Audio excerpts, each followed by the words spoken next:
Olá, boa noite. Como está a economia brasileira após 2 meses do governo Lula? Como o Banco Central deve se comportar? O novo salário mínimo? Ampliação do Bolsa Família, isenção do imposto de renda? Quais promessas serão cumpridas? Opinião Minas começa agora.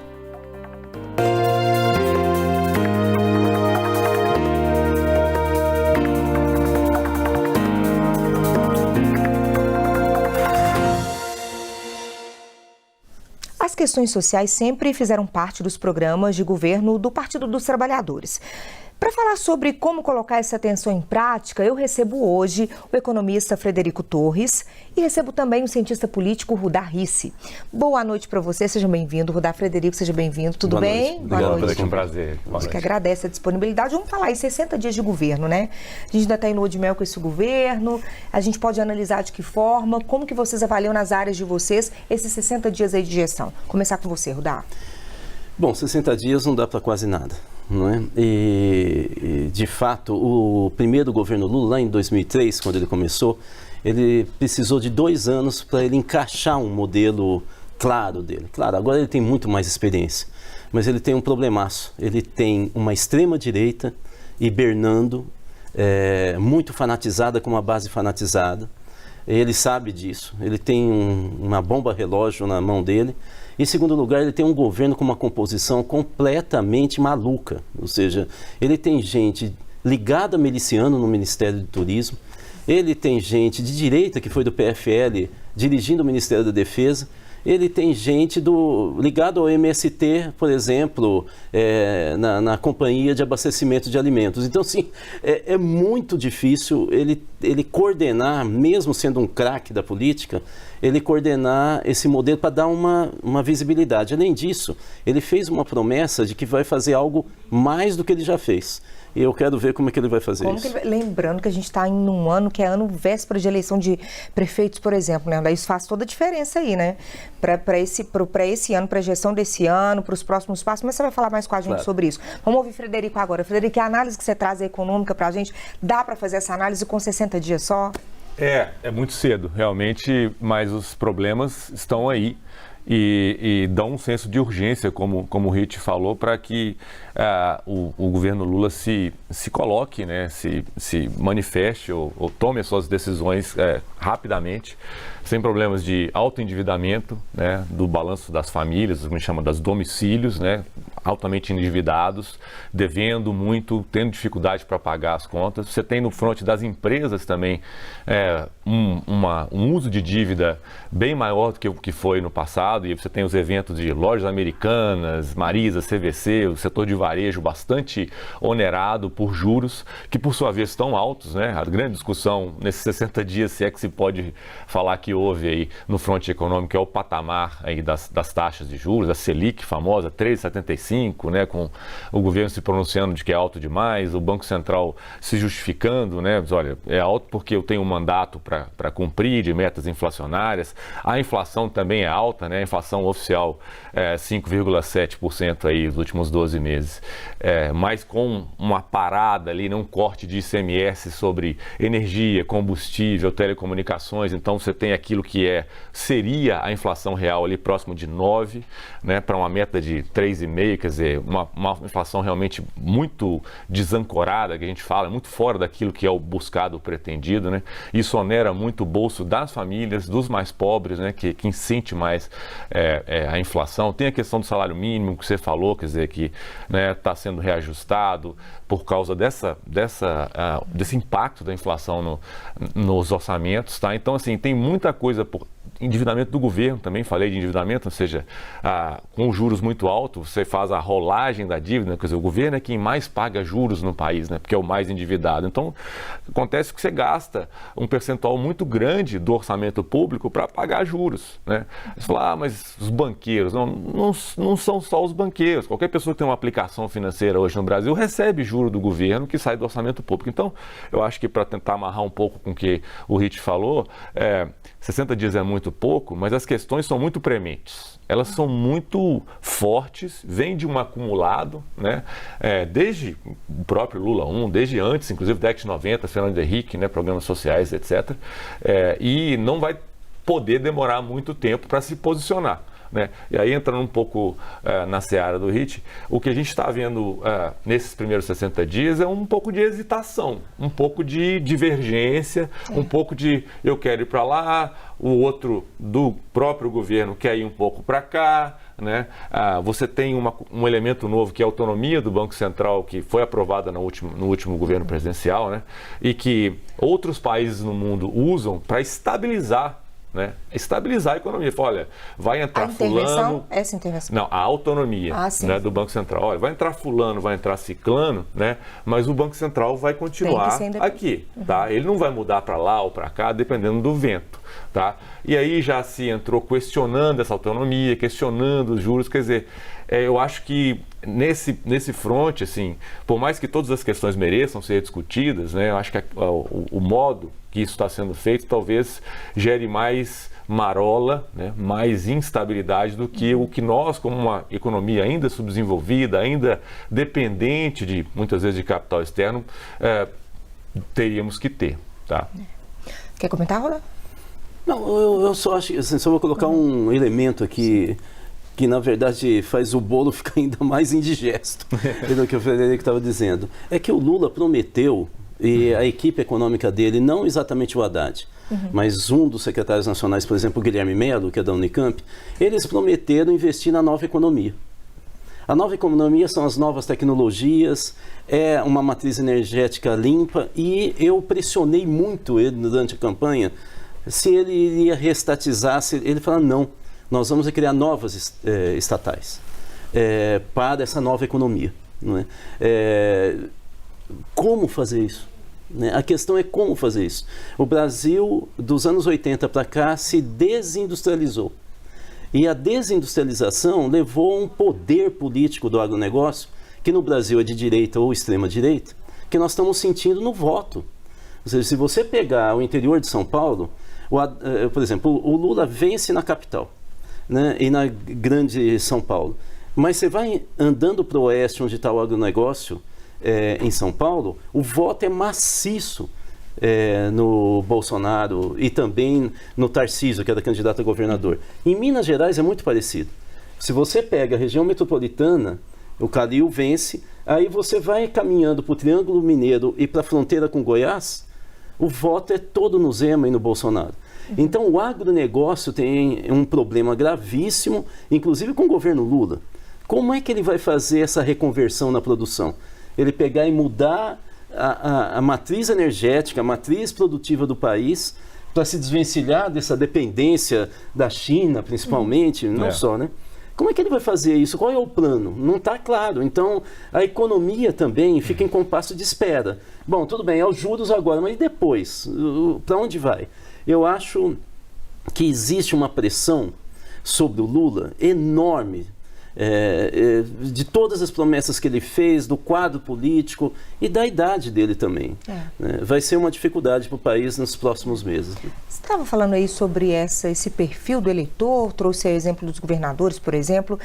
O que você já pode observar da interlocução da conversa do governo federal com as gestões as estaduais e com os prefeitos? Como que isso vai se dar e como que essa camada vai se dar, pensando numa eleição de prefeito que a gente tem no ano que vem, por exemplo? Eu vou falar algo que pode ser um pouco maquiavélico demais, mas o Lula teve uma certa sorte nesses últimos 60 dias em função das tragédias.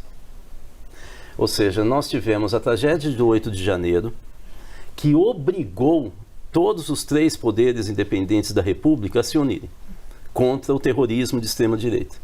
Se tivesse sido feita uma invasão apenas do Palácio do Planalto, pela extrema-direita, seria uma coisa, mas como invadiu o STF e o Congresso Nacional, meio que houve uma obrigação, inclusive do Arthur Lira, que é meio bolsonarista, meio, na verdade, ele é ligado ao Eduardo Cunha, né? Ele foi braço direito do Eduardo Cunha. E esse pessoal não tem muita ideologia, né? O que eles querem é dinheiro na base eleitoral deles, né? E isso o Arthur Lira sabe fazer bem. O fato é que eles tiveram que se unir. Agora há pouco, né, uma semana atrás, nós tivemos uma tragédia no litoral norte, né, de São Paulo. né? Algo assustador, não é? E é uma região de grande investimento de São Paulo, né? O litoral norte é hoje o que tempos atrás, nos anos 70, quando existia o Roberto Carlos na Jovem Guarda, era o litoral sul, né, de São Paulo, né? Falava Santos, Guarujá. Hoje o que importa é São Sebastião, Ubatuba, né? Para quem não conhece muito São Paulo. E essa tragédia fez o Lula se sentar com o governador bolsonarista, o Tarcísio, e o prefeito ali de São Sebastião, que é uma região de direita, né? E eles falando sobre a tragédia e como que eles têm que se unir, independente da ideologia. Essa situação ajuda... Eles apoiaram o Lula, né? Apoiaram. O prefeito, então, foi ao Twitter dizendo que não sabia como segurar a emoção para dizer o quanto que ele estava grato à visita do Lula, né? O fato é que essa situação de tragédia, né, em 60 dias, né, ajudou o Lula a criar uma aura de acordo nacional da política, né, pelo menos junto aos governadores e prefeitos, né, alguns, né? Mas há um ponto dissonante nessa história, o governador Zema. Esse foi o ponto dissonante, ou seja, existe talvez uma data de validade desse tipo de acordo tácito, não muito visível, em função das tragédias. Na medida que a população vai esquecendo as tragédias e a economia vai batendo no bolso, essa calmaria eu acho que vai, ainda mais próximo das eleições... Vai passar. Né? Vai passar. É isso. Bom, a gente quer saber também de emprego, geração de emprego. Essa conversa para a gente pensar entre os governadores, o presidente, o prefeito, é importante para a gente pensar no emprego para aquela região, para aquela cidade, atração de investidores também, para a geração desse emprego. Como que a gente vai ficar nessa questão, Frederico? O mercado de trabalho não está retomando assim, né, da forma que quem votou esperando um milagre esperaria, né?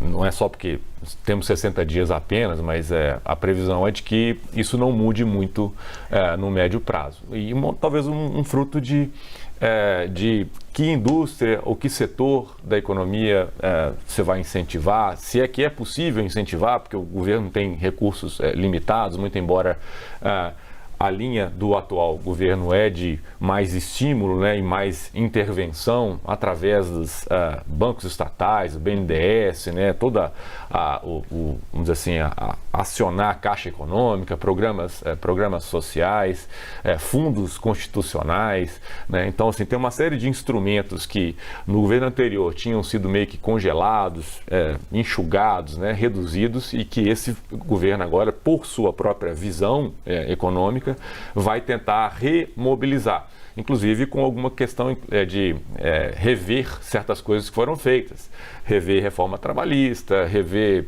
privatização, por exemplo, né, da Eletrobras, tem uma discussão sobre isso, né? Então, quer dizer, essa vai e vem, tá? Agora, não tem muito como fazer mágica em curto prazo, que é uma coisa que o brasileiro adora, né? Ele adora aquela bala de prata, né, de 30 anos atrás, que resolve o problema da noite para o dia. E para misturar ainda, né, falando para quem está ali nas classes C, D e E, que depende muito da área de serviços, né, de varejo, etc., você precisa navegar uma mudança que está acontecendo na maneira que as cadeias de produção, que as indústrias, os negócios funcionam, né? Como é que o trabalho se organiza. Se você é fornecedor de uma empresa que está digitalizando os negócios dela, você precisa, de certa forma, né, mudar um pouco a sua maneira de trabalhar ou de entregar. Se você trabalha com eventos, sei lá, né, o pessoal está mudando, tem muita coisa, né, online, tem muita coisa que o pessoal requer certa tecnologia para ingresso, por exemplo, que você não está dominando mais. Então, assim, não tem bala de prata para emprego, infelizmente. Sim. A qualificação, inclusive, uma coisa que precisa falar, no fronte da educação é falha, ainda não se prepara devidamente para certas posições no mercado de trabalho. Aí você tem todo um trabalho do sistema de 5S, Senai, SESC, etc., para poder tentar remediar essa formação ali na escola, muitas vezes até na faculdade, para aqueles que têm acesso à faculdade, tá? E a economia não vai crescer forte, que é o que geralmente puxa, né? Aquela história da maré levantando, todo mundo sabe nadar. Não, a economia não vai crescer forte, não vai puxar todo mundo sozinho. Fica muito para a responsabilidade individual, fica muito para capacitação e o seu diferencial. Infelizmente, o que a gente está enxergando para o médio prazo. Bom, gente, a gente quer falar também de Bolsa Família, salário mínimo, das pautas sociais, programas sociais, como é que eles ficam. Mas vamos fazer um intervalo? Pode ser, daqui a pouquinho a gente volta, então, fazendo essa análise dos 60 dias de governo Lula. Até já.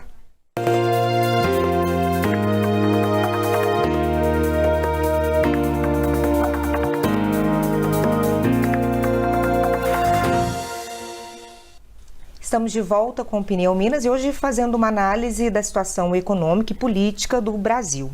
Os nossos convidados são o economista Frederico Torres e o cientista político Rudar Risse. Vamos voltar falando então das pautas sociais, dos programas sociais, que sempre foi uma expectativa da população com a vinda do governo do PT. Eu queria que você comentasse para a gente sobre essa questão, sobre esse viés do governo, e você dissesse para a gente, Frederico, sobre o Bolsa Família, por exemplo. Os R$600 vai ter que marcar com ele. Olha, aqui tem uma situação paradoxal. Ou seja, nós somos o 7º país mais desigual do mundo, segundo a ONU. Os 6 que estão à frente da desigualdade do Brasil são países africanos e com um PIB muito reduzido. O Brasil é o 13º PIB do mundo. Em 200 países é o 13º. Uma coisa é um país ter muita desigualdade e ser pobre. Já é uma desgraça. Mas um país que é rico, ou seja, os Estados Unidos é o país mais rico que o Brasil, e depois na América, nós mandamos na América. Veja a Ambev comprando todas as cervejarias do Uruguai, da Argentina, nós mandamos na economia da América Latina. Você imagina, né? A Bolívia depende da gente, né? O Paraguai depende do Brasil. Então, assim, um país rico como o nosso, tendo tanta desigualdade, significa violência, significa uma descrença. É por isso que a gente é tão místico, né? O Max Weber, que era um sociólogo, eu sou sociólogo, um sociólogo importante, que consolidou a visão que nós temos na sociologia, um alemão, né?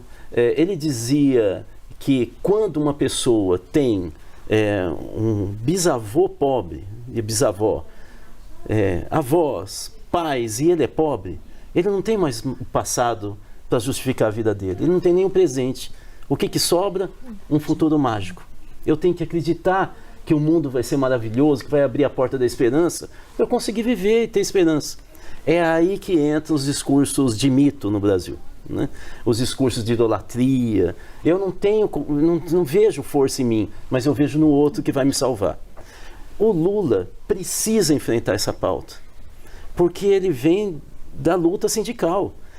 Seria arrebentar a identidade política dele e a força política dele se ele não enfrentasse esse problema. O que é paradoxal, então? É que, por incrível que pareça, o Lula criou um partido, junto com outros dirigentes, que dizia: não pense que o mundo vai mudar por uma pessoa. Pense que o mundo vai mudar pela ação coletiva.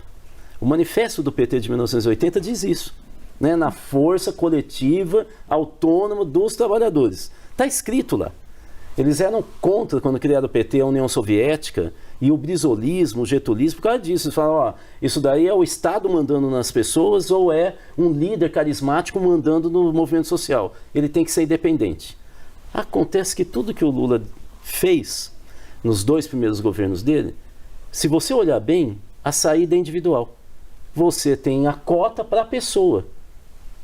Não é para o segmento, é para a pessoa.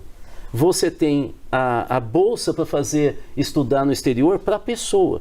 O Bolsa Família é consumo, é individual. É no Natal que eu mostro que eu estou bem na vida. O Lula não investiu em nada do ponto de vista coletivo. Eu vou falar só rapidamente, enunciar aqui a teoria, que eu já estou falando demais. Existem 3 formas de você fazer inclusão quando você tem tanta gente marginalizada. Você tem a inclusão pela política, quando você faz um acordo com as organizações políticas e a pessoa que está lá embaixo fala: se eu for associado ou filiado nesse partido ou naquela organização, eu vou participar dessa negociação. Isso aconteceu na Espanha, quando acabou a ditadura do Franco, e eles então reconstruíram a democracia. Tem um pacto famoso no Palácio de Governo lá chamado Moncloa. O pacto de Moncloa trouxe gente de esquerda que estava na clandestinidade para discutir que Espanha que eles queriam. Você tem a inclusão pelo direito. É quando você senta com movimentos sociais, com igrejas, aí não é organização política, né? E você discute pautas, né? Você senta com os indígenas, né? e discute com eles, né? Qual é a pauta. O cara que está na associação dos indígenas, né? A PIB, por exemplo, fala, ó, se eu estiver lá, você vê que atrai o coletivo. O Lula optou pela terceira, que é a inclusão pelo consumo, o consumo individual. Então ele aumentou o individualismo no Brasil, a competição entre as pessoas. Esse é um problema paradoxal para o PT, para as organizações de centro-esquerda no Brasil, que a agenda aumenta o individualismo, a competição e o egoísmo.